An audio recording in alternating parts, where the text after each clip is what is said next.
El realismo mágico de 100 años de soledad. El mundo se enamoró del realismo mágico a través de las mágicas historias de Gabriel García Márquez. Sus novelas y sus cuentos hoy son objeto de estudio en las facultades más importantes del mundo. El género que Gabo construyó es aclamado por la manera en que abre las puertas a un universo donde el mito, la magia y la realidad conviven de forma tan armoniosa. Sin embargo, basta con dar una mirada al país que lo vio nacer para entender las raíces que dieron origen a la creatividad del Premio Nobel colombiano. Muchos de sus escenarios y personajes son un reflejo de las costumbres de la música, la arquitectura y la idiosincrasia del Caribe colombiano.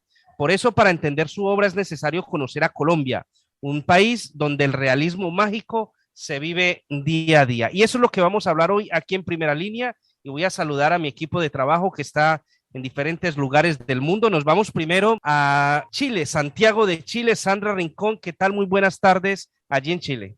Hola, Dawis, muy buenas tardes para ti, para nuestra mesa de trabajo y para toda la audiencia de KM440 Radio. Sin lugar a dudas, para el escritor colombiano Gabriel García Márquez, la cultura siempre fue lo más importante, puesto que en ella están las bases de la literatura, el fundamento antropológico de todas las sociedades y las claves para la liberación ideológica del continente latinoamericano en la búsqueda de una identidad. Algunas consideraciones de Gabo sobre la cultura causaron polémicas, Dawis, y fueron bastante adelantadas para su tiempo. García Márquez pensaba, por ejemplo, que el Caribe colombiano no debía ser visto como una geografía, sino como un área cultural que trascendía los límites cartográficos.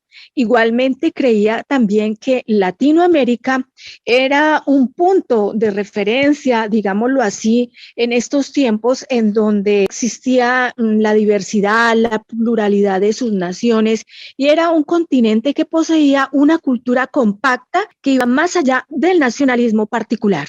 Así es, Sandra. El 17 de abril de 2014 nos dejaba Gabriel García Márquez el Premio Nobel de Literatura, tal vez de los más influyentes premios Nobel de literatura en América Latina. Nos vamos a Colombia. Edison Montoya, un saludo cordial allí en Colombia. Un especial saludo para todos nuestros oyentes. Qué bueno nuevamente encontrarnos en este espacio intelectual, donde buscamos que nuestra sociedad haya dentro de esa cultura de las letras una visión mucho más amplia de nuestra propia existencia. Hoy venimos, como tú muy bien lo mencionabas, Dawis, realzando en esa conmemoración de la partida de García Márquez el 17 de abril del 2014, celebrada este mes pasado en abril, y dejarnos una obra universal, literaria, como es Cien años de soledad. Hoy queremos considerar qué es ese boom, qué es esa plataforma que permitió que García Márquez, premio Nobel en 1982, permitiera superar el realismo mágico que ya venían trabajando diferentes escritores de grandes novelas europeas, de grandes novelas estadounidenses, escritores como Kaflas, como Joyce, como Proust, que venían dando todo un andamiaje, una nueva literatura a nivel de Europa, a nivel de Norteamérica. Pero llega García Márquez, nació en Aracataca, un pueblo en Magdalena, pobre, y viene con una letra, con un estilo, a realzar esa superación del realismo mágico y le da el boom de salida a diferentes escritores que ya venían mezclando esta literatura y fueron escritores grandes como Mario Vargas Llosa, el peruano, o como los argentinos Jorge Luis Borges, el gran Borges, Ernesto Sábato, por ejemplo, con su gran novela El túnel, o no hablar de Julio Cortázar, o de, por ejemplo, los cubanos José Ledesma Lima y Guillermo Cabrera, que han permitido popularizar mucho más la literatura en Cuba. O no hablar, por ejemplo, de Juan Rulfo, el mexicano, con su gran novela Pedro Páramo. Todos ellos, incluso Mario Benedetti, el uruguayo, permitieron a través de García Márquez, cuando pudo dar a conocer en 1967 Cien años de soledad, que era superado ese realismo mágico, y queremos ver hoy en Cien años de soledad qué es ese realismo mágico que nos permite llegar a ese premio Nobel y permitir entender un poco más esta gran obra literaria, y es para nosotros un placer el día de hoy poderlo compartir. Así es, Edison, pues a lo largo de su obra, de su vida, el Premio Nobel de Literatura colombiano, pues mira desde diferentes perspectivas y personajes, tanto los usos y los abusos del poder, en especial el ejercido por el hombre, por el patriarca, ¿no?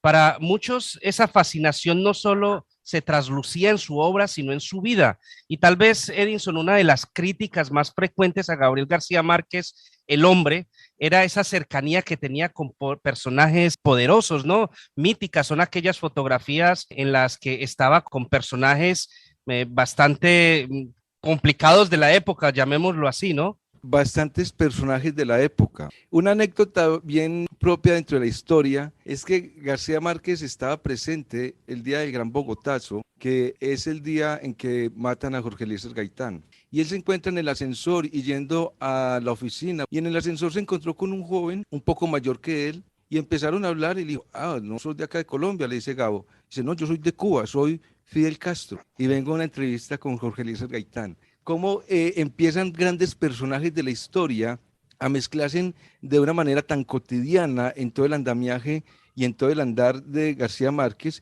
que vino a conocer grandes personajes políticos, grandes empresarios, grandes literarios, que permitieron una amalgama y una socialización mucho más amplia para que él pudiera generar dentro de sus letras esa expresión y esa expansión literaria que nos dejó hoy. Así es, básicamente esa parte que tú acabas de contar de Gabriel García Márquez y ese encuentro con Fidel Castro lo cuenta en sus memorias, uno de sus últimos libros, Las Memorias de Gabriel García Márquez, libro interesantísimo que lo recomiendo realmente. Pero para entrar en materia, si te parece, Edinson, vamos a hablar directamente sobre 1982, cuando Gabriel García Márquez recibe el Premio Nobel de Literatura. Vamos a darnos cuenta que venimos de un joven que era conocido por generar en el Heraldo, que era el periódico de Barranquilla, columnas de política y de opinión. Y sale a Bogotá, que es la gran capital colombiana, digo gran capital para un joven que nunca había salido de su pueblo, y llega a un frío tan fuerte como es la capital de Bogotá, y encuentra allí, dentro de El Espectador, la posibilidad de empezar a escribir. Y él escribió una dicción donde lo cuenta también en Memorias Tristes. Él no pensó que la habían publicado porque cuando miró la página de opinión no aparecía él. Y antes de montarse en el bus de vuelta para Barranquilla, alguien que estaba embetunando o lustrando sus zapatos se dio cuenta que él apareció en la primera página. ¿Cómo un joven va a entrar a la primera página del Espectador con una columna por lo maravilloso que era en su estilo? Y permitió que él fuera ganando terreno y ser conocido a nivel mundial. Cuando el premio Nobel llega en 1982 a alguien que venía de un pueblo, de una provincia. Fue para García Márquez todo un desarrollo donde él pudo por fin demostrar su capacidad, porque hemos de entender que García Márquez, antes de poder editar su novela, tenía 10 meses de renta atrasada. No tenía economía para poder subsistir siquiera de alimentos, y bajo esa condición el premio Nobel fue un reconocimiento a un hombre que había generado bajo esa gran epopeya literaria de 100 años de soledad un reconocimiento a ese realismo mágico que era la superación que necesitaba la literatura para engrandecer y hacer del premio Nobel un reconocimiento literario. Llega en 1982, en una época donde Colombia empezaba apenas a hacer un andamiaje latinoamericano, a empezarse a globalizar en el mundo, y permitió este premio Nobel tener un reconocimiento mayor en esas áreas de literatura y de ciencia que permitió a la academia que Colombia fuera reconocida a través de García Márquez. Edison, ¿qué se conoce y cómo vivió García Márquez y cómo se preparó para escribir 100 años de soledad, teniendo en cuenta lo que acabas de mencionar, que en esos momentos él y su familia estaban atravesando por una crisis económica bastante grande? Esto más o menos en el año de 1967. Claro que sí, la crisis era tan fuerte, y por eso cuando leemos esos libros tan hermosos de García Márquez, siempre en su primera página va a aparecer a Merceditas, porque Mercedes, su esposa, pudo generar esa estructura de acompañamiento que permitió que García Márquez en esa situación pudiera traslucidar su condición, tanto que cuando él iba a mandar a Argentina su novela, la hija de ellos estaba llorando y él le pregunta a Mercedes por qué llora la niña, y era porque no tenía leche, y él le dijo, tengo el dinero suficiente para enviar la novela a que me la revisen en Argentina o para comprar la leche. Y Mercedes le dijo, toma usted la decisión. Y le dijo, si mando la novela, vamos a poder comprar leche de aquí en adelante. Esa era la condición económica de ellos. ¿Y por qué él llegó a ese vislumbramiento literario de 100 años de soledad? Porque García Márquez nació con ese don, con con esa facultad, a través de cuando la abuela le narraba todas las historias de Aracataca, pudo ir recreando en su imaginación y diluyéndolo en su escritura algo que ya venía en su propia naturaleza. Por lo tanto, las condiciones económicas de él tuvieron que haber sido muy fuertes para poder que esa facultad tan frágil de escribir pudiera ser reconocida. Es por eso que posteriormente él dice, escribo y escribo para no morir, porque era lo único que él podía hacer. En esas condiciones nace un gran lector, alguien que se devoraba los libros de las novelas y la literatura clásica de la época y con la actitud propia de crear. Y allí es donde empieza inicialmente a través de la hojarasca, en 1955, que fue su primer libro, a recrear a Macondo y luego lo lleva a esa historia mágica de 100 años de soledad en esas condiciones tan económicas y tan limitadas que el premio Nobel colombiano tuvo que enfrentar. Bueno, hablemos un poco de lo que es el libro, el argumento y la estructura de este libro de 100 años de soledad, ¿no? Que nos cuenta esta historia de esa saga familiar, los Buendía, y todo lo que está en torno a ese pequeño pueblo, esa pequeña aldea de Macondo. Bueno, para empezar tenemos que tener en cuenta la base de la importancia de 100 años de soledad reflejada a través de Cervantes, porque Miguel de Cervantes Saavedra escribe El Quijote de la Mancha, que es la inclusión entre el ego y el espíritu como lucha interna, y se crea la obra literaria universal que representa a la humanidad. Pero se considera a 100 años de soledad la segunda obra literaria que representa a la humanidad después de Cervantes. Esa categoría universal implica que 100 años de soledad es una novela que permite recoger a los personajes los ambientes que se utilizan cotidianamente en el porvenir humano, pero que García Márquez lo hace grande porque crea de 100 años de soledad una epopeya, pero una epopeya hispanoamericana. Y sabemos que las epopeyas son obras literarias o composiciones literarias que cuentan grandes hazañas de personajes legendarios. Lo que pasa es que en la epopeya hispanoamericana el protagonista no es un héroe. Todos los latinoamericanos somos antihéroes, somos personas del común, pero que forman a través de esa fuerza y el empuje una gran condición heroica para salir adelante y batallar, siendo personas no heroicas, grandes personajes que construyen grandes civilizaciones, que es el origen que hace la estirpe de los Buendías a través de Macondo. Y bajo esa condición y esa epopeya de antihéroes que hacen grandes cosas como el hombre común, viene García Márquez en esa figura literaria, la hipérbole, a crear como ese estilo de exagerar cantidades, cualidades, características en cada personaje, porque eso es el hispanoamericano, una exageración en las condiciones. Cuando el hispanoamericano sufre, llora en profundidad, la soledad es en profundidad, la pobreza es en profundidad, la soledad es en profundidad, y cuando se enamora en profundidad. Esas condiciones de un héroe propio de la hazaña hispanoamericana es lo que nos permite identificarnos allí como una fuente literaria del ser humano. Por eso, dentro de todo ese argumento, lo que permite es la creación de la civilización, y eso es lo que permite 100 años de soledad. Permite que como a través de Macondo se crea un pueblo que es una aldea, pero esa aldea está representando prácticamente un microcosmo del humano, y ese microcosmo es la forma o la historia propia del Caribe colombiano, pero posteriormente empezamos a generar unos protagonismos a través de esa historia de la civilización, que es un andamiaje de incestos, cómo el capitalismo de Estados Unidos empieza a invadir Latinoamérica, cómo ese capitalismo trae una muerte a través de una guerra civil que vamos a contar hoy, y cómo la soledad y la muerte realzan en ese realismo mágico la estructura de 100 años de soledad. Entonces empezamos a mirar que no es la historia de Macondo, sino que es la historia no solamente de Colombia, sino de toda Latinoamérica, y también la historia de la humanidad, de cómo a través del capitalismo, a través de una sexualidad que se nos desorienta dentro de la familia, viene una muerte y una condición a realzar dentro de ese realismo mágico la historia de 100 años de soledad, que es la base que hoy vamos a explicar. Dentro de ese marco, Edison, ¿cómo era la personalidad de Gabriel García Márquez y qué demostró él sobre nuestra cultura a través de 100 años de soledad? Esa es una pregunta bien peculiar.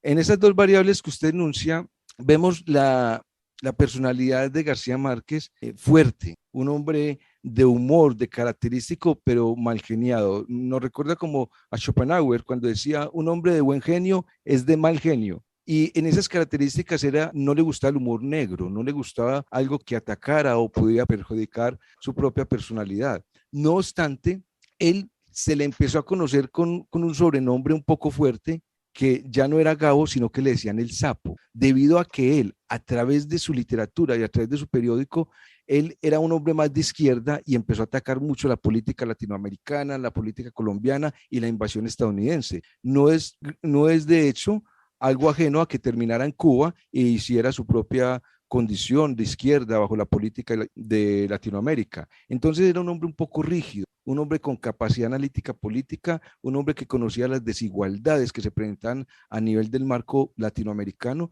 y un hombre un poquito fuerte, de mal genio, cuando se atacaba su personalidad. De resto era un hombre supremamente inteligente y de mucha amplia jerga para poder hablar con él cualquier tema. Eso sí, ante cualquier político, cualquier personaje, él no se quedaba callado y por eso le dieron el Sapo. Pues tema interesantísimo el que tenemos el día de hoy, el realismo mágico de 100 años de soledad. Así que, Edinson, expliquemos qué es el realismo mágico, evidentemente como un punto fundamental de partida para seguir analizando este tema trascendental y por qué a Gabriel García Márquez se le considera como uno de los máximos exponentes de este género. Perfecto. Recordemos que él fue el andamiaje de grandes escritores, entre ellos Kafka, que me encanta Kafka en su literatura, y Kafka muestra cómo un hombre que entra en soledad se transforma en escarabajo. Y Gabo dice, ¿cómo es posible que un hombre se transforme en escarabajo y sea ello literatura? Yo puedo crear el realismo mágico. Y lo que permite García Márquez en el realismo mágico es la neutralización de lo natural sobre las vivencias humanas. Vemos que en 100 años de soledad es peculiar ciertas experiencias como la de Prudencio Aguilar, como la de Melquiades, como la de José Arcadio Buendía, que aún de muertos podían verlos caminando, deambulando por la casa y tener contacto con ellos. Vemos cómo es natural que se neutralice lo sobrenatural y se tenga una vivencia humana, cómo aquello que no es posible en 100 años de soledad.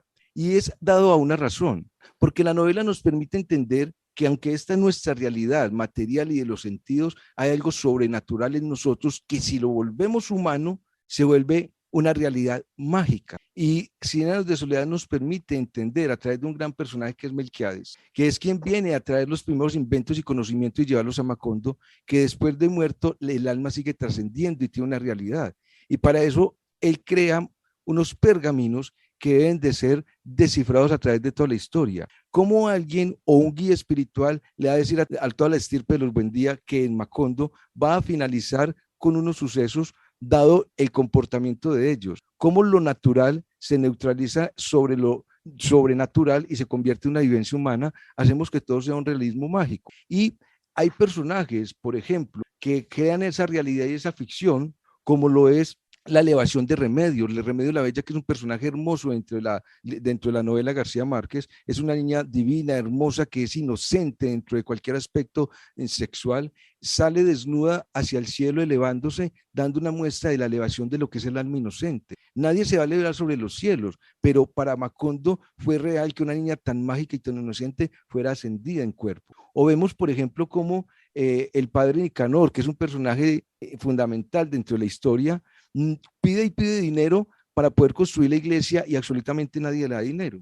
Pero hace una prueba de levitación cuando toma chocolate y se alza sobre el piso. Al otro día había tanto dinero que se podían construir 3 iglesias. Y ese realismo mágico es lo que él plantea. Cómo la iglesia o la religión, si eleva y es capaz de colapsar una ley natural en una sobrenatural, puede conseguir dentro de ese realismo mágico un resultado. Todo esto es lo que nos ha permitido que a través de esa reaparición de los personajes que están muertos, de la ascensión, de la lectura de personajes que quedaron escritos en un pergamino, la realidad de los Buendía se convierta en una ficción y se convierta en una vivencia natural y humana, esa magia, esa condición fuera del mundo de los sentidos donde hay algo más allí. Y es lo que permite entonces que la novela identifique al ser humano como un ser material social, pero también con un ente espiritual y de conocimiento. Y son las dos vertientes que han permitido en el realismo mágico que todo lo que hay a nivel espiritual sea una vivencia a nivel material, generando que sea una vivencia natural humana,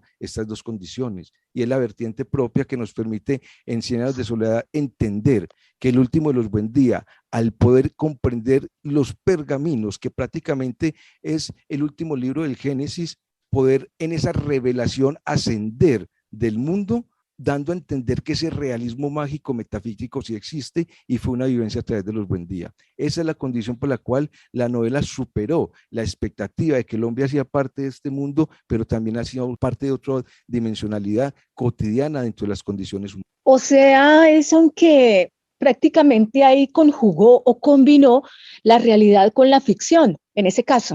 Exacto, Sandra, la realidad con la ficción. Lo que pasa es que cuando la literatura conjuga la realidad con la ficción, se transmuta el dualismo, porque la ficción viene a ser la realidad y la realidad del hombre viene a ser lo irreal. Bajo el realismo mágico, las brujas no existen, en la ficción no existe, pero si existen en la ficción, dentro de la realidad, lo real sería que la ficción fuera lo real. Y al conjugar esos dos mundos, que exclusivamente sí pueden ser reales, estaríamos dando entonces sentido al ser humano desde la proporción social, pero también desde la proporción metafísica, que es como un ahogo, un desespero, como es un llamado a elevarnos como a una comprensión más allá, y que la literatura de García Márquez en 100 años de soledad lo permitió entender. Edison, en este sentido, hablemos un poco acerca de la guerra civil y la matanza bananera. Eso que de pronto nosotros los colombianos queremos olvidar y que causó tantas muertes, causó tantas desgracias a comienzos del siglo XX. Sandra, el realismo mágico de García Márquez es una pluma intelectual, pero es intelectual porque son las vivencias de la humanidad. La guerra y la matanza de las bananeras sigue sucediendo bajo ciclos y bajo ciclos latinoamericanos, solo que ya no es a través del banano. Siempre la guerra civil en Latinoamérica y en especial en Colombia ha sido realizada por 4 autores. La economía internacional, la producción del campesino explotado para la economía internacional, el auge económico que toman los políticos y la disolución que toma el ejército. Y eso es lo que ocurrió en Macondo. Macondo, que era una aldea de 12 chozas peregrinas, como cuando empieza la novela, termina posteriormente en un auge. ¿Y qué trajo el auge? El tren y la compañía bananera de Estados Unidos. Ya cuando había Estados Unidos comercializado grandes cantidades de banano en Colombia y tenían adeudados grandes sueldos de todos los campesinos que empezaron a trabajar para ellos, ellos empezaron a acelerar el banano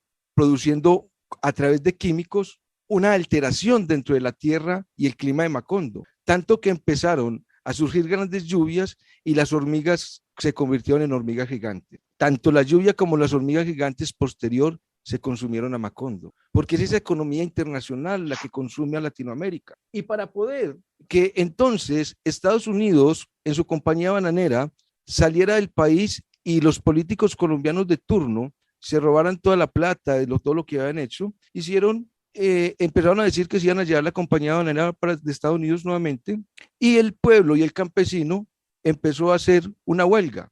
Y digo que el hecho es repetitivo, Sandra, porque como siempre lo primero que hacen las personas es tapar las vías de comunicación. Y se empezaron a crear algo que llama muy comúnmente ya para nosotros en Colombia, a un año de ello, lo que son las primeras líneas. Y las primeras líneas se crearon 9 líneas en Macondo. Extrañamente, cuando posterior vino el ejército a dar la solución, por lo cual la compañía bananera tenía que sacar su banano, las líneas de los campesinos no dejan pasar el tren, un capitán del ejército dijo, tienen 5 minutos para salir de las vías o abrimos fuego, porque venimos a dar la solución que ustedes no quieren presentar, que el banano se vaya para Estados Unidos, pero ustedes se van a quedar sin el sueldo. Posteriormente pararon los 5 minutos y el capitán dijo, doy 1 minuto más. Y Arcadio Buendía, protagonista en esta serie, grita y les dice, les regalamos el minuto que sobra. Porque el pueblo, igual que Colombia, jamás se imaginó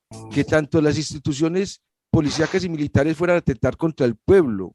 Y en esa época se abrió fuego descomunalmente. Y algo, Sandra, muy peculiar, sí, para que vea que la pluma de Gabo se repite constantemente, es que el documento oficial planteó que fueron 9 los muertos. Muy coincidencial de que existieran 9 líneas que estuvieran protagonizando Esturbio, pero realmente no fueron 9 muertos. Empezaron a haber ciertas investigaciones y se daban cuenta que fueron más de 17 muertos, pero posteriormente otras investigaciones dieron más de 100 muertos. Sí, y es que precisamente él en unos apartes o dentro de su vida cotidiana, él decía, pues él intentaba explicar que las fronteras fueran trazadas entre los países. Él se oponía a esto porque prácticamente ha dividido o nos ha dividido aquí en Latinoamérica y esto ha creado inconvenientes. Él creo que estaba de acuerdo, era en que no existieran esas fronteras para que fuéramos un solo continente. Claro, recuerda que la base que empezó con este disturbio, y es lo que viene ocurriendo, que la compañía bananera se enriqueció para los gringos y los campesinos no tenían ni qué comer, pero enriquecieron gringos. Vinieron y quemaron la tierra con químicos y alteraron el clima, enfermaron a la comunidad. ¿Por qué suceden estas cosas? Porque tenemos división de fronteras. Y para yo dividir de fronteras, necesito que un país superior genere una política inferior sobre el otro. Y aquí no había una igualdad. Y por eso, bajo su política de izquierda, Gabo genera esta crítica de lo que pasa en Colombia y en Latinoamérica a través de la invasión de Estados Unidos, en este caso con la compañía bananera. Y se viene a politizar tanto esta estructura que ya muchas investigaciones posteriormente afirmaron que hubo más de 1.000 muertos, pero solo quedaron en documentos 9 muertos. Y es repetitivo porque Colombia lo vivió hace un año. Hay tantos desaparecidos, pero bajo documentos solo quedaron tantos jóvenes. Por lo tanto, la pluma de Gabo, como lo muestran 100 años de soledad, es la repetición de un ciclo que nuevamente viene y se repite, y es lo que pasa con la compañía bananera, es lo que pasa en Latinoamérica. Quedamos endeudados como países a través de un ente capitalista, pero es el campesino el que al último no recibe sus frutos y es la política del país el que fructa su economía, pero es el servicio militar y son los militares los que atentan con el mismo pueblo que definen poder defender. Y es algo sucesivo dentro de la política, dado que como lo sucedió en Macondo, empezó el partido político conservador y el político liberal a chocar entre sí, y uno de ellos, que fue el liberal, pidió la ayuda a Norteamérica para poder inyectar capital y vender todo el producto y la obra campesinada del campesino a un oligarca americano como es Estados Unidos, y esta es la crítica que él hace, que si nosotros llegamos a una civilización donde el capitalismo se lo damos a grandes países, son las instituciones militares las que a través de la muerte vienen a acallar los derechos humanos que no son cumplidos. Y eso es lo que en la huelga de Macondo, a través de 100 años de soledad, queda reflejada como ese hecho histórico y triste en Colombia, pero que siempre es olvidado, tan olvidado que hoy no se sabe cuántos fueron los muertos. Entonces Gabo, en esa hipérbole, en esa exageración, dice, entonces no fueron 9 los muertos, ni fueron 100, ni fueron 1.000. Para mí fueron 3.000. Y él llena con 3.000 muertos los vagones del tren de Macondo, estableciendo que el tren fue lo que trajo la muerte y cruza el tren toda la ciénaga hasta que se establece. Y hay documentos de ello y testigos de que se contrataron grandes lanchas para que todos los cadáveres fueran botados al fondo del mar, lejos de la playa. Y eso sucedió con la historia colombiana y se sigue repitiendo. El río Cauca es testigo de cuántos jóvenes han desaparecido de primera línea cuando venimos a proclamar por derechos dados a un capitalismo internacional que viene consumiendo todas las poblaciones de Latinoamérica. Así es, un hecho que sucedió en 1928. La compañía estadounidense a la que hacemos referencia era la United Fruit Company. Y bueno, hay documentos incluso que hablan de que se alcanzaron las 1.800 víctimas en aquella sangrienta represalia por parte del ejército de Colombia en ese momento contra los manifestantes. Cosas que, Edinson, desafortunadamente, pues como bien dices, son cosas que siguen pasando a día de hoy. Hace un año estábamos en pleno estallido social en Colombia, o estaban allí en Colombia en medio de una circunstancia de violencia extrema en la cual pues se vivieron hechos lamentables de desapariciones, muertes y demás. Pero bueno, sigamos con el tema que nos atañe el día de hoy, 100 años de soledad, Gabriel García Márquez, 8 años de fallecimiento de este gran escritor colombiano. Pero este libro 100 años de soledad tiene personajes muy valiosos, Edinson. Hablemos un poco de los personajes, de las características de aquellos que conforman la historia de este libro tan interesante. Todo lo que genera la trayectoria de 100 años de soledad se desarrolla dentro del árbol genealógico de la familia de los Buendía, que está constituida por 7 generaciones. Los protagonistas son 2 primos, son José Arcadio y son Úrsula y Guarán, 2 primos que se enamoran, pero venían con una historia trágica de familias anteriores, de primos que se habían enamorado y se habían casado, pero sus hijos nacían con cola de cerdo. Por lo tanto, José Arcadio y Úrsula vienen a protagonizar lo que es la condición sexual que, si no se orienta en la sociedad, va a traer caos y muerte, que es lo que sucede en Macondo. Entonces, ellos vuelven y renuevan el incesto, y toda la peculiaridad de estos personajes se mueven a través del incesto. Ellos vienen a tener posteriormente, a través de juntar ese incesto como primos, a traer la muerte, porque Úrsula, en la condición de no querer tener un hijo con cola de cerdo, llevaba varios meses utilizando unos interiores o calzones de seguridad amarrados para que de noche él no la fuera a violar.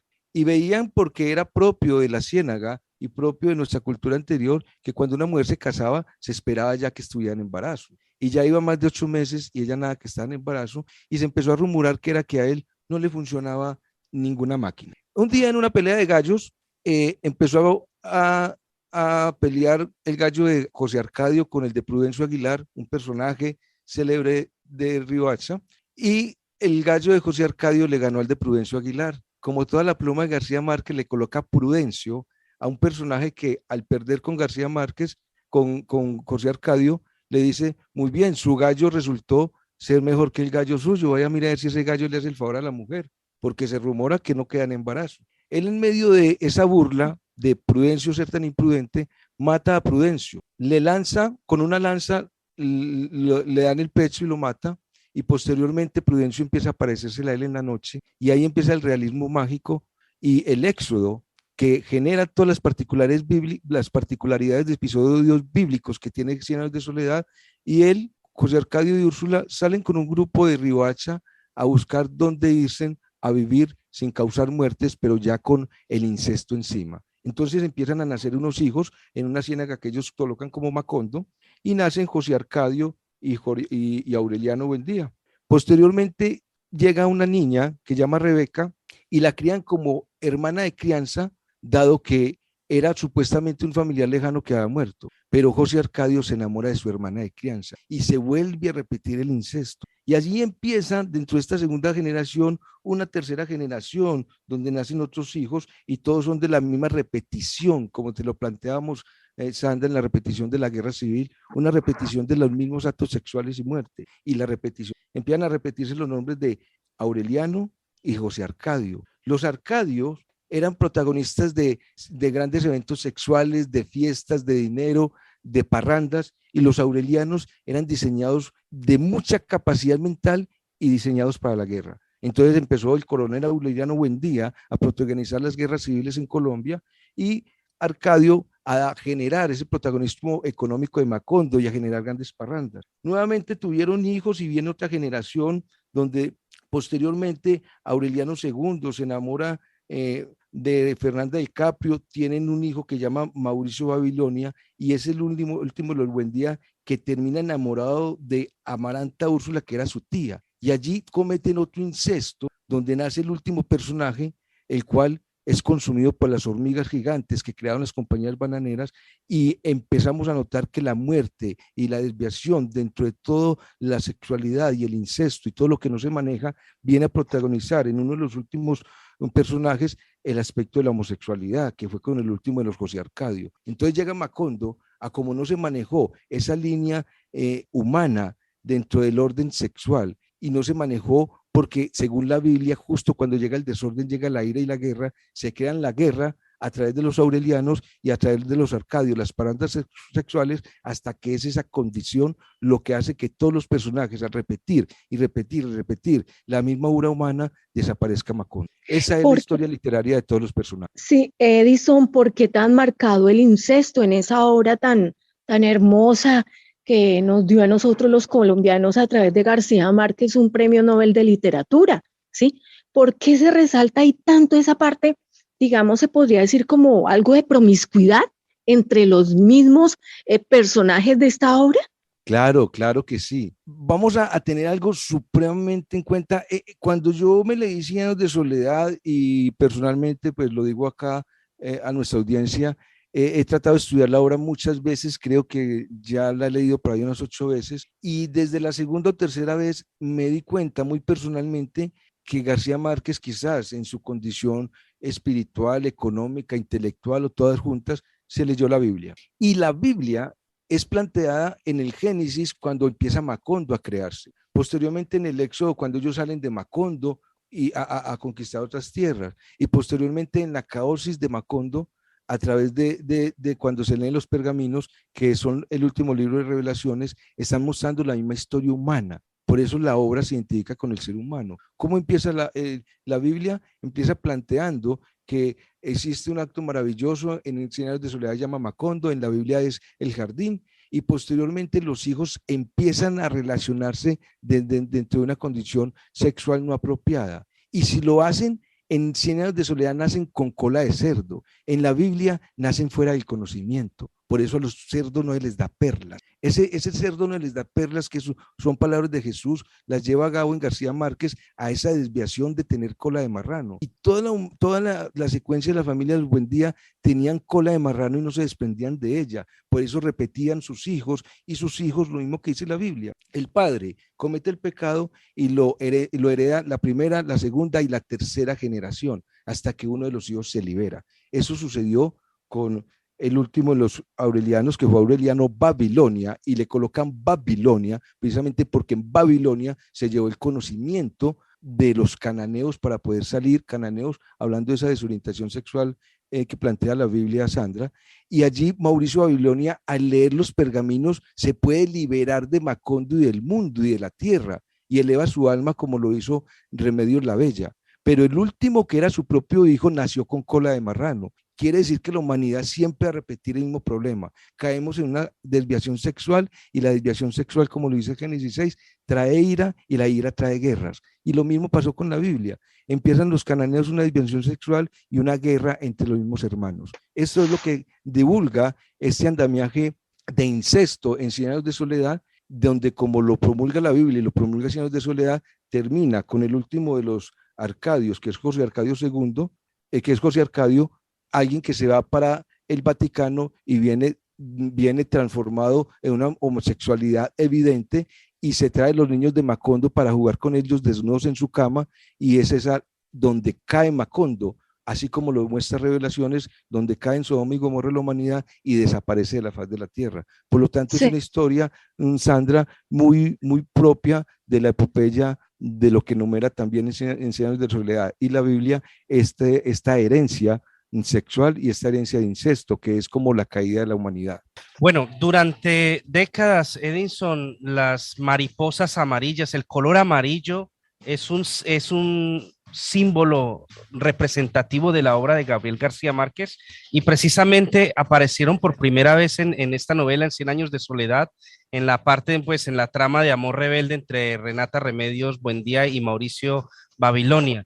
Contemos un poco el porqué, ¿no? Porque no solamente son las mariposas, sino también las flores amarillas las que se mencionan en el libro. Claro que sí, tiene una connotación. García Márquez hay que leerlo muchas veces en Cien años de soledad, y también muchas veces en esa gran obra del amor en los tiempos del cólera, o El general en su laberinto, por no decir los otros. Pero en Cien años de soledad se enumera un realismo mágico que él no lo dice, pero ahí está. ¿Cuándo vienen a aparecer las flores amarillas? Vienen a aparecer las flores amarillas cuando muere José Arcadio, y empieza a llover tantas flores amarillas y tantas flores amarillas que los animales que dormían a la intemperie en el pueblo quedaron asfixiados de todas las flores que recibieron. Las puertas no las podían abrir porque acababan atrancadas, y al otro día tuvieron que barrer las calles para poder pasar el féretro. Y las flores amarillas se enuncian por una razón, porque están mostrando que todo va bien, que en ese momento todas las cosas que vienen a pasar van a estar de tal manera como corresponden. Por lo tanto, José Arcadio muere y corresponde encontrarse con Melquiades, y en esa condición así tenía que pasar. Las flores amarillas son un camino espiritual.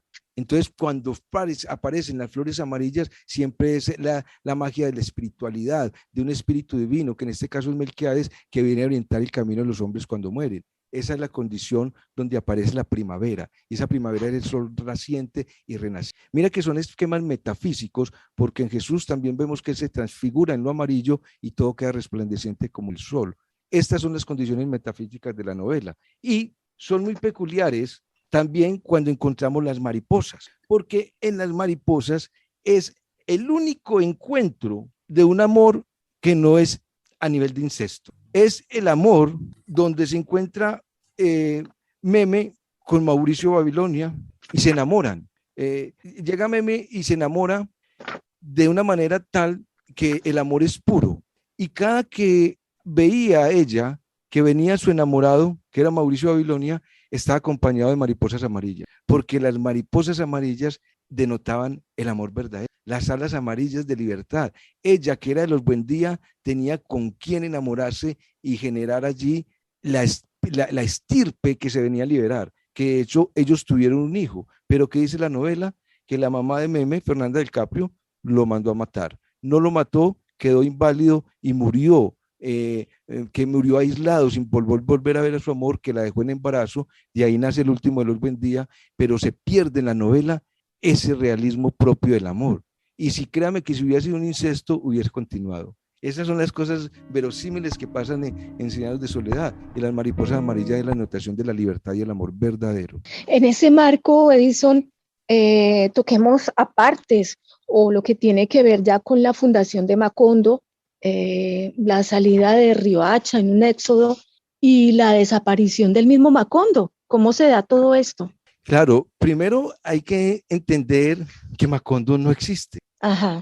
Es un invento de García Márquez, que ni él mismo se lo toma, sino que aparece en la novela diciéndole a José Arcadio que le apareció de repente en su mente como si alguien se lo hubiera anunciado, y aquí crearemos a Macondo. Y Macondo es donde se crea la aldea de donde todo puede suceder. Es la aldea que está llena de creencias y donde todo sucede. Pero ¿qué es lo que sucede en Macondo? El inicio de las etapas de la civilización. ¿Cómo empieza una civilización? ¿Cuál es el apogeo de la civilización y cómo cae la civilización? Por eso cuando empieza en la novela, empieza en ese andamiaje hermoso que dice muchos años después, frente al pelotón de fusilamiento, el coronel Aureliano Buendía habría de recordar la tarde remota en que su padre los llevó a conocer el hielo. Por lo tanto, la historia de Macondo, que es una aldea, empieza desde la era del hielo, como la humanidad. Y el hombre empieza a conocer el hielo. Luego vienen los gitanos, que es Melquiades, antes de morir, y trae los primeros inventos, como el imán, como la brújula, viene a generar ciertos instrumentos al conocimiento y las bases de la ciencia, y a lo último, en una de sus venidas, trae una alfombra voladora. Eso es realismo mágico, pero Gabo nos está diciendo que es una civilización que empezará en el hielo y tendrá una tecnología que volará, que surcará los aires, como lo son los aviones. Por lo tanto, así empieza la humanidad. Y es el génesis bíblico, porque es la fundación del humano. Pero cuando entran a ser parte de una sociedad, la sociedad no se encuentra. Por eso ellos salen de Riohacha a crear Macondo y se crea el éxodo. Y así es la humanidad. La humanidad crea una civilización, y si la civilización se está mezclando con otra civilización, salen en éxodo. Y allí, en esos éxodos, aparece Macondo con esos avances, unos avances propios que nos van a permitir necesariamente el gran apogeo de la civilización. Pero el gran apogeo de la civilización empieza con las guerras civiles, empieza con la llegada del tren en Macondo, lo que implica que la revolución industrial y la guerra hacen parte del apogeo de toda civilización. Y como vemos en la historia humana, llega la revolución industrial, y llega en esa revolución industrial la guerra, el estado civil, la política civil y militar, haciendo mucho más la separación, el éxodo entre... Pero ¿qué creamos allí? Necesariamente para unirnos, una política económica con instalaciones de compañías internacionales, donde la globalización y el capitalismo es el que genera el apogeo, pero como muy bien lo decía Karl Marx, bajo la base de que el ser humano se convertirá en una mano de obra productiva y será el producto del capitalismo. Y por lo tanto nosotros somos un andamiaje casi administrativo condicionado todo el tiempo a producir y producir. Y ahí se crea el apogeo de Macondo. Pero con la guerra civil viene la muerte, y tiene que desaparecer Macondo, porque Macondo desaparece por las mismas creaciones del apogeo que tuvo Macondo. Desaparece por las lluvias, porque llueve durante 4 años y 8 meses. Es como la repetición entonces del diluvio universal. Después de que hayan cesado todas las lluvias, las hormigas empiezan a salir y a devorar todo, pero como la tierra quedó con químicos de la compañía bananera, las hormigas se convierten en gigantes y empiezan a morir los personajes de Macondo y se empiezan a revelar los pergaminos de Melquíades, y los pergaminos de Melquíades dicen algo muy simple: el incesto acompaña la civilización, y bajo todo ese incesto, aquel que logre revelar los pergaminos no merece una segunda oportunidad sobre la tierra, porque como lo diría la novela cuando termina,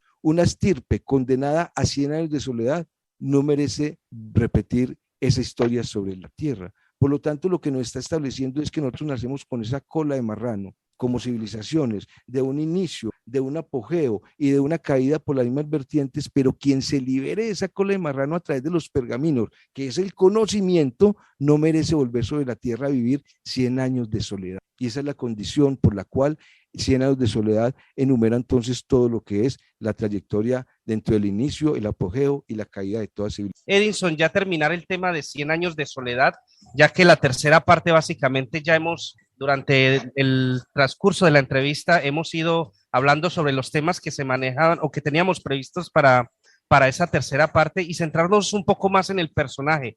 Pero antes de terminar ese punto, me gustaría preguntarte, ¿por qué 100 años de soledad? ¿Por qué se escogió este nombre?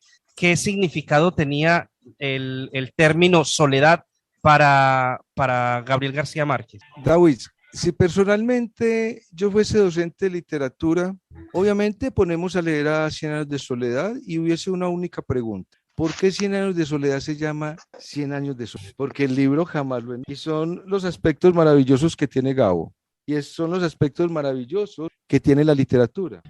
Como decíamos, como planteamos durante todo el programa, es la historia de la civilización, y durante la novela todos los personajes parecen estar predestinados a padecer de soledad, y es la experiencia humana. Si nosotros nos vemos, nosotros tenemos amigos, tenemos familia, pero cuando usted se sienta en un estado con usted mismo, está solo. ¿Y cómo suena un hombre en soledad cuando se cae? Ese dolor de toda civilización es lo que plantea, porque lo que busca 100 años de soledad es encontrar en los pergaminos el secreto de la civilización, el secreto de lo humano.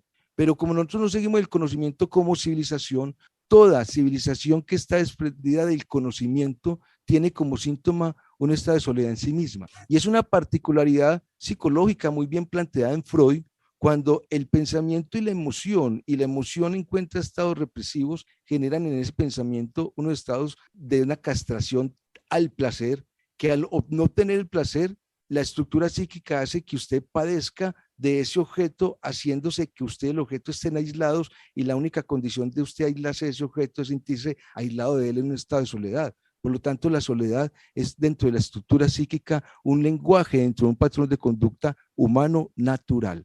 Y en esa soledad, como muy bien lo plantea al final, que todo lo escrito había sido irrepetible desde siempre y para siempre, porque las estirpes condenadas a esos 100 años de soledad no tienen una segunda oportunidad sobre la tierra. Y si usted logra leer los pergaminos, sale de la soledad que trae el mundo, pero esa soledad es la soledad de no estar acompañados obviamente con el, que en este caso sería Melquíades, que sería el espíritu guía, como en cualquier religión, puede ser Jesús, Mahoma, o ese espíritu metafísico que acompaña a los benditos. Esa es la condición de soledad, que nosotros en el ser humano en el mundo está solo, y esa soledad no la vive porque la acompaña con compañías, valga la redundancia, que en la realidad no lo integran. Cuando el último de los Buendía, que es Aureliano Babilonia, logra descifrar los pergaminos y todo Macondo empieza a desaparecer, comido por las hormigas, y hasta las mismas hormigas desaparecen, él se encuentra fuera de esta dimensión, en cuerpo, pero ya se encuentra fuera de la soledad del mundo. Y esa soledad del mundo es la que nosotros vivimos siempre como civilización, aislada de un conocimiento, de una trayectoria y de una dimensionalidad espiritual que no conocemos. Esa es la trayectoria magnífica, metafísica y alusiva al nombre de 100. En 1976, puntualmente en el mes de febrero, se encontró Gabriel García Márquez con su amigo desde hasta ese entonces, Vargas Llosa, Mario Vargas Llosa, escritor peruano. Este fue a saludar a Mario Vargas Llosa y de un momento a otro el escritor peruano le lanzó un puñetazo en la cara. Se habla, Edison, que quizás la esposa o la mujer de Vargas Llosa se desahogó con el escritor colombiano por las presuntas infidelidades de Mario Vargas Llosa y bueno, porque al parecer García Márquez le aconsejó se separara de él. Incluso se llegó a pensar que los amigos, tanto del uno como otro, pues tomaron partido, entre unos pues Fidel Castro, que en ese entonces apoyó a Gabriel García Márquez. ¿Qué se sabe sobre esa vivencia que de pronto desató, digamos, muchas presunciones? Digamos, se hablaba de que de pronto hay algo entre los dos o que García Márquez fue a defender a la esposa de Vargas Llosa. Ese es un aspecto bien humorístico dentro de la historia de Gabo, porque al final de todo la volvió tan humor que él permitió que le tomara una foto y esa foto está circulando en todas las redes, que es cuando él aparece con el ojo morado. Un golpe bastante fuerte de Vargas. Los comentarios dicen que sí, él la pudo haber aconsejado que el matrimonio no diera, pero lo que pasa es que el intelecto, las personas intelectuales son racionales diversas a la emocionalidad. Y decirle a dos parejas que discuten, sepárense, nadie va a querer perder el objeto. Aunque se cree que en esa búsqueda de separación, lo que Gabo hizo también fue insinuarle a la mujer de Vargas Llosa e insinuarle dentro de la masculina, y ella le puso la denuncia y él entonces la defendió. Y desde allí la amistad. Se cree que fue ese lío de faldas lo que ocasionó ese momento tan fuerte. Bueno, hay varios puntos, Edinson, digamos, oscuros, llamémoslo de alguna manera, en la vida de Gabriel García Márquez, que se resaltan y por los cuales se le criticó mucho, y uno de esos puntos fue el hecho de que se haya ido a vivir a Ciudad de México, ¿no? A México. Él explicó muchas veces que la razón de su salida fue porque en ese momento era el presidente, Turbay, Julio César Turbay era el presidente de Colombia en ese momento, y según él contaba, el ejército le quería hacer lo quería interrogar acerca de posibles supuestos vínculos con el M-19. Eso era la historia que él contaba, ¿no?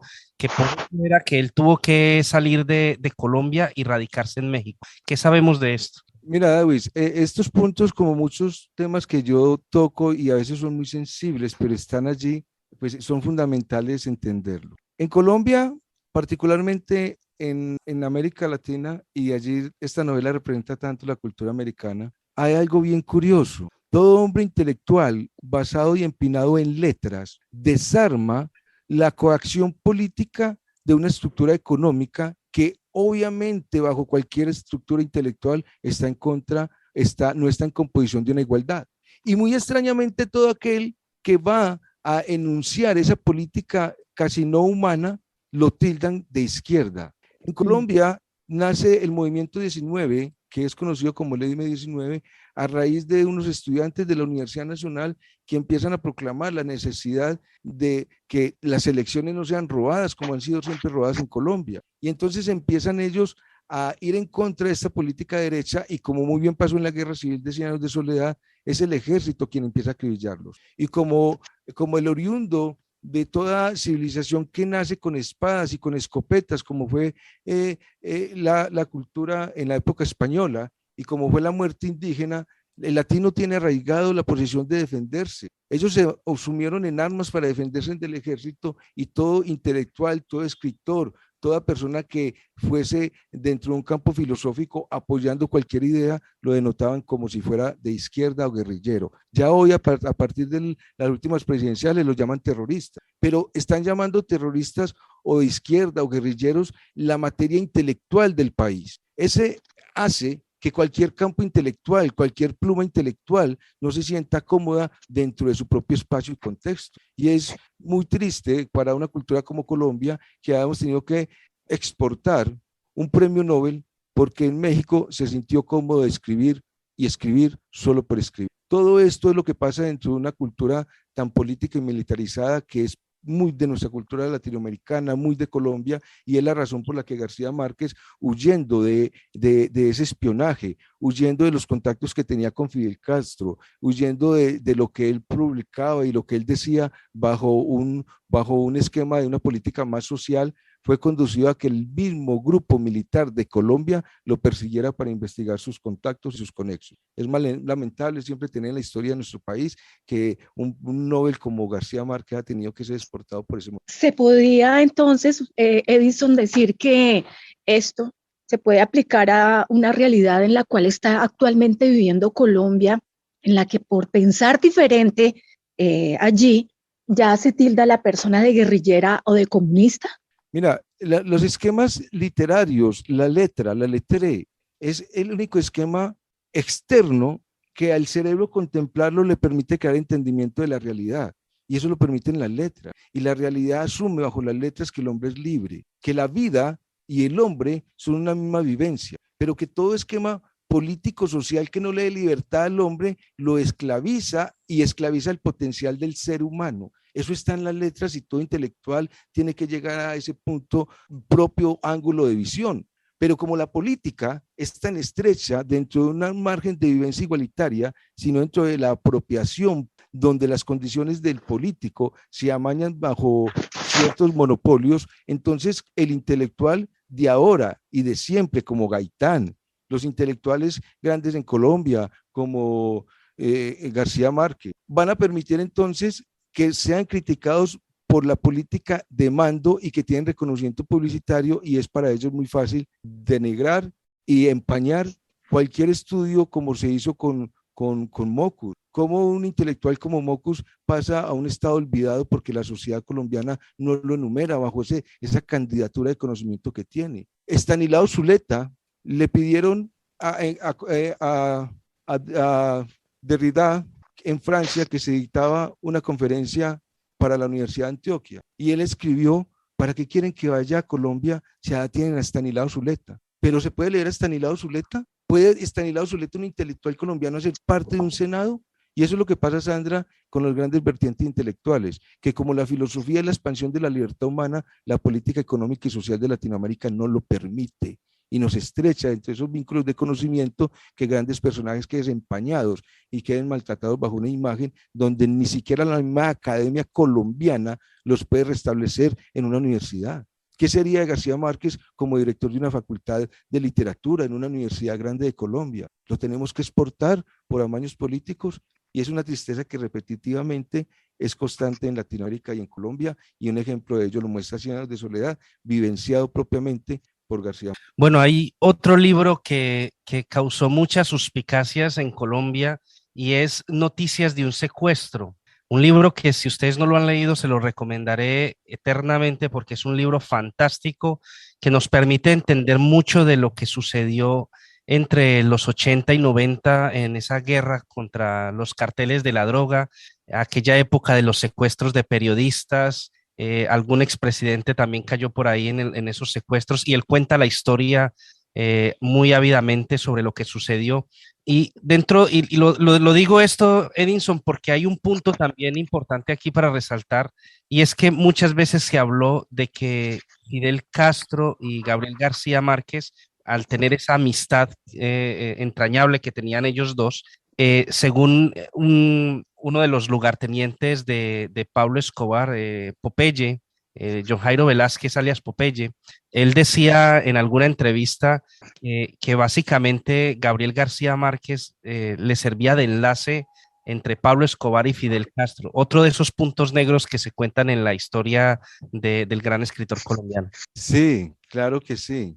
Es que, mira, tenemos que entender algo: esto no es un punto de defensa, no es una apología a ningún personaje, pero es el contexto. García Márquez ya es reconocido, y la línea de reconocimiento de personajes en cualquier sociedad es una sola, independientemente de su actividad económica. Se conoce el capo de narcotráfico, se conoce el político, se conoce el escritor y se conoce el deportista, y todas hacen parte de una mezcla social. García Márquez iba al norte de Bogotá a cenar y a almorzar, se encontraba con grandes políticos y hablaban. Era una condición normal. También tenemos que entender que Pablo Escobar en esos años 80 manejaba tenía influenciado gran parte del Senado a través de una estructuración de política social, regalando a grandes barrios pobres y comunas que no tenían siquiera que alimentarse, barrios nuevos. Y allí se empieza una campaña social y política. Y no es una apología, no es una defensa a García Márquez, pero Pablo Escobar no era reconocido aún como alguien de narco, sino como político. Y empezaban a estrecharse vínculos donde obviamente se manejaba información, porque cualquier político, narco no, va a querer reconocer otros personajes internacionales. Allí dentro de esa izquierda de composición social, de ayuda al pobre, está García Márquez, está Fidel Castro, y Pablo Escobar obviamente dentro de su estructura económica tuvo andamiajes para poder estructurar con estos personajes inyecciones de capital y de obras. Queda estipulado y es cierto, y queda en la historia de Colombia, que es el contexto político narcomilitar que siempre hemos tenido como una política social. ¿Qué vamos entonces ahorita a excluir? ¿Vamos a excluir un intelectual de que no podía hablar con alguien? Vamos a excluir, como le pasó a este gran representante deportista nuestro, que es Reina Higuita, que le dañan su carrera porque fue a visitar a Pablo Escobar, que necesariamente era el dueño del Atlético Nacional. O sea, ¿qué hacemos allí? Toda esta es la parte de la cultura colombiana donde es muy fácil, bajo una visión de no contexto, decir y denigrar, pero grandes personajes se tienen que unir y así es la política social. Edison, actualmente Colombia está viviendo, digamos, ese Macondo con esos 100 años de soledad. Vamos a recordar, como lo decíamos al comienzo, que Cien años de soledad es la segunda obra literaria universal para la humanidad. La primera fue El Quijote de la Mancha con Cervantes Saavedra. Por lo tanto, si es una literatura a la humanidad, en algún ciclo del desciframiento histórico de la novela, nos hemos de encontrar dentro de ese desciframiento del tiempo y el espacio de la novela viviendo esa experiencia. Yo creo que nuestro Macondo, que podemos llamar Colombia y que podemos llamar en esta globalización el mismo mundo, la misma civilización humana, está pasando del apogeo a la decadencia. Está llegando a ese apogeo donde las lluvias, que es el deterioro climático por los químicos con que hemos alterado todos nuestros alimentos, empiezan a generar dentro de toda esa descomposición la alteración en los animales, como pasó con las hormigas. Recordemos que antes de todo eso Macondo andaba en parranda con José Arcadio. Por lo tanto, todo este mundo es lo que estamos viviendo. Yo extraño una sociedad sin letras y extraño tanto que la sociedad un viernes, un sábado y un domingo se pierde en un fin de semana bajo un Macondo alusivo en esas parrandas inolvidables que hacía José Arcadio,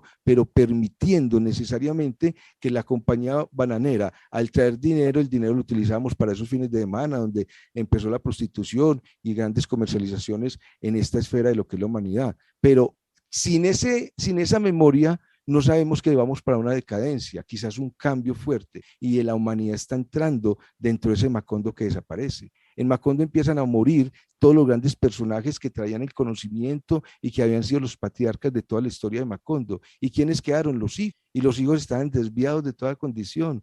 No seguían aquello que tenían sus patriarcas, sino su propia condición de vida. Y es lo que está sucediendo ahorita en la humanidad. A mí me extraña, y es parte de mi trabajo, cuando a mí me llaman de una institución educativa y entonces vemos una niña de 7, 8 años, un jovencito de la misma edad, tomando ciertos patrones de conducta que no son de su edad, y la misma madre de familia diciéndome, es que al niño o a la niña hay que dejarla desarrollar a su personalidad, hay que dejarla como ella sea para que ella sea. Esa condición de dejar que el hombre sea sin pergaminos, sin el conocimiento, es lo que la humanidad está viviendo. Ya vienen las lluvias. Claro, la humanidad está sufriendo, está generando grandes cantidades de lluvia que nos están arrasando porque la humanidad está limpiando toda esta condición. La alteración genética en los alimentos lo estamos viendo y la desaparición de los animales como el Macondo también. Entonces creo que estamos en esa etapa donde vamos a hallar el conocimiento de los pergaminos, pero también la decadencia donde estamos viviendo. Bueno, Edison, por aquí en Europa se dice mucho para gustos los colores y 100 años de soledad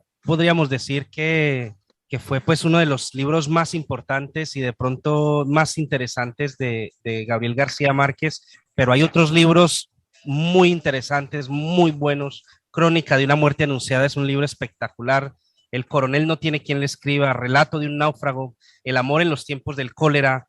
Mencionaba yo hace un momento el de Noticias de un secuestro. Para usted, Edison, ¿cuál sería? Y se lo voy a preguntar también a Sandra en unos instantes, aparte de 100 años de soledad, ¿cuál cree usted que sería otro de esos libros magistrales de Gabriel García Márquez? Yo siempre voy a agradecer a nuestro padre por permitir que dentro de mi experiencia de vida los libros hayan sido parte de mi experiencia desde muy niño. Es difícil de notarlo, porque cuando uno lee, por ejemplo, El coronel no tiene quien le escriba, se da cuenta que el coronel es ese coronel que hereda toda la descendencia de los Buendía, pero que ellos liberaron la guerra civil en Colombia y trajeron la paz. Y el coronel empieza a esperar que le manden el cheque de jubilación, que le manden el cheque, y cada que él va al correo le dice, ¿ya me escribieron? Y dicen, coronel, a usted no le han escrito. Al último le dicen, coronel, usted no tiene quien, y lo que está esperando él no es una carta y no la pensión. ¿Y cómo termina el libro? Que él empieza con la mujer a revolver en una olla de agua hirviendo una piedra para que los vecinos crean que están haciendo un sancocho de huesos, y la mujer le dice, bueno, si no te llega el cheque, ¿qué vamos a comer? Y él le dice, lo que comemos en Colombia, mierda. Y así termina el libro. Eliminar qué libro eso que no es cuando nos está dando la misma historia humana es complejo. Pero si me van a mí a dar a escoger 100 años de soledad y el amor en los tiempos del cólera, son para mí fascinantes. Y también respondo acá en esta parte que tú mismo lo enumerabas, por ejemplo, Crónicas de una muerte anunciada, porque siempre queda la pregunta, ¿quién mató a Santiago Nazar? ¿Y a Santiago Nazar lo mataron los hermanos Vicario o lo mató el pueblo? Porque los hermanos Vicario querían matar a Santiago Nazar por supuestamente haber quitado la virginidad a su hermana, pero ellos borrachos dijeron, vamos a matar a Santiago Nazar para que el pueblo evitara que lo mataran. Y cuando llega Santiago Nazar a la plaza, lo que hace el pueblo es hacer un círculo para ver cómo los hermanos Vicarios lo mataran, y al matarlo la sangre recorre todo el pueblo, dando a conocer que nosotros mismos como humanidad señalamos para que el otro ejecute. Son todas las condiciones literarias que nos permiten ver la experiencia del ser humano dentro de las mismas políticas cotidianas de siempre, pero cómo esas experiencias se llevan a una pluma literaria para reconocer todo un contexto de patrón de conducta que ha hecho de la historia humana y de Colombia nuestro vivir. Esas son las que encantan de García Márquez. Así es. Bueno, yo antes de continuar y preguntarle a Sandra, como había anunciado, y aprovechando que tú haces esta introducción tan interesante del libro Crónica de una muerte anunciada, me quedo con este también como uno de los libros fantásticos que como te decía, he leído de este fabuloso autor.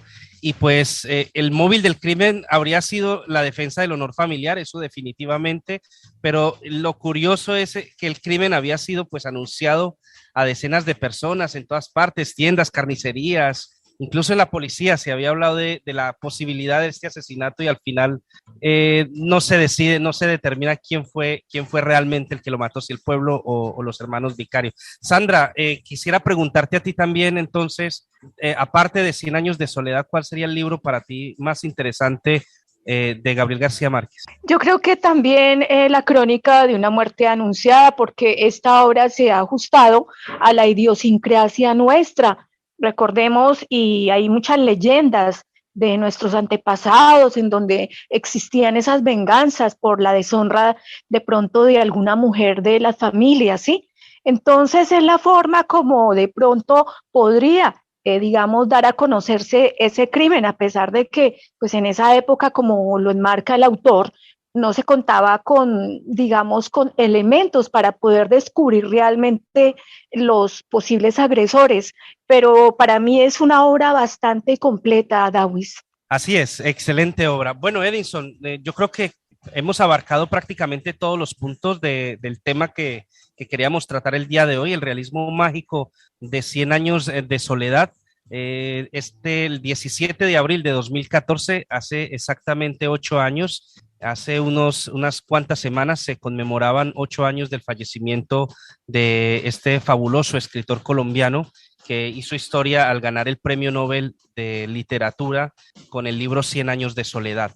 Pero si le parece bien, Edinson, hablemos un poco acerca de cuál va a ser el tema que vamos a tratar la próxima semana y de algunos temas que podríamos incluso incluir en semanas posteriores. Claro que sí, Dawis. Este tema de 100 años de soledad es una alusión al intelecto humano, a la capacidad de surgir de personajes grandes como Colombia y a personajes grandes dentro de la literatura que es tan compleja. Yo siempre invito a leer 100 años de soledad y mucha gente me dice, es que es un libro un poco enredado, es un libro con muchos personajes, pero recordemos que esa es la literatura. La literatura es un acompañamiento a ver qué es lo que el autor ve y simplemente contemplar lo que él ve. Es una invitación porque García Márquez demoró 20 años para sacar su obra en medio de una necesidad muy fuerte. Y esta es una obra que podemos leer en un mes o en 15 o 20 días. Esa es una invitación para que conozcamos cómo el realismo mágico y la literatura aúllan el alma humana en todo este episodio. Y agradecemos este espacio a todos nuestros oyentes y a esta mesa siempre tan especial de trabajo para traer estos temas tan interesantes. Estamos dentro de esa programación hoy que tomamos un tema de literatura. Quería invitar a los temas que siguen. Para dentro de 8 días tenemos preparado una investigación que hemos hecho sobre el Área 51. ¿Qué es aquello del Área 51? ¿Qué es el Área 51 que estuvo oculta por tanto tiempo, pero que hasta la política de Estados Unidos tuvo que irrumpir para poder dar un informe de qué era el Área 51? Hasta ahora se dice oficialmente que es el desarrollo tecnológico de grandes aeronaves de tecnología de punta que permiten la defensa de Estados Unidos. Por lo tanto, sería una base militar tecnológica dado a la aeronáutica, pero está acompañada de otros temas ocultos y quizás de otros informes secretos que han venido siendo develados, que en el Área 51 quizás hemos tenido contacto OVNI y la tecnología de Estados Unidos viene siendo acompañada por ese contacto. ¿Qué se establece y qué se ha podido investigar? Es un tema que allí para dentro de días. Por eso, dentro de todo lo que estamos buscando, venimos con nuevos temas, Dawis, que la mesa de trabajo ya viene orientando. Venimos para dentro de la semana siguiente al Área 51 a traer los temas de lo que es ahorita la nanotecnología. ¿Qué es la nanotecnología en este contexto posmoderno? En esta era tecnológica, ¿qué beneficios viene trayendo la humanidad? ¿Qué desarrollos trae la nanotecnología dentro de este contexto de clima cambiante y que de un daño climático ambiental que quizás la nanotecnología está dando a nosotros? Posteriormente tenemos una investigación muy elaborada que tiene que ver sobre el continente perdido del Atlántico, de dónde viene el Atlántico y surgido con ello. Y vamos a concluir posteriormente estableciendo una investigación sobre la Reserva Federal, qué es el Fondo Monetario Internacional y cómo afecta a la economía a nivel global. Estas son las investigaciones que queremos desarrollar en la mesa de trabajo con toda la audiencia y para nosotros siempre será un placer llevar estos puntos de alto conocimiento a nuestra queridísima humanidad. Así es, temas interesantísimos que vamos a tener en las próximas semanas. Recuerden, estamos a través de KM440 Radio y Fiesta 95 FM en Southampton. Quiero despedirme y agradecerles a todos ustedes su sintonía cada martes. Sandra Rincón desde Santiago de Chile, Edinson Montoya desde Colombia y mi persona Dawis Buitrago desde aquí, desde Londres, desde Reino Unido, entregándoles a ustedes cada semana un tema diferente. Así que los espero dentro de 8 días, próximo martes estaremos aquí. Espero que tengan una semana espectacular. Un saludo cordial para todos ustedes.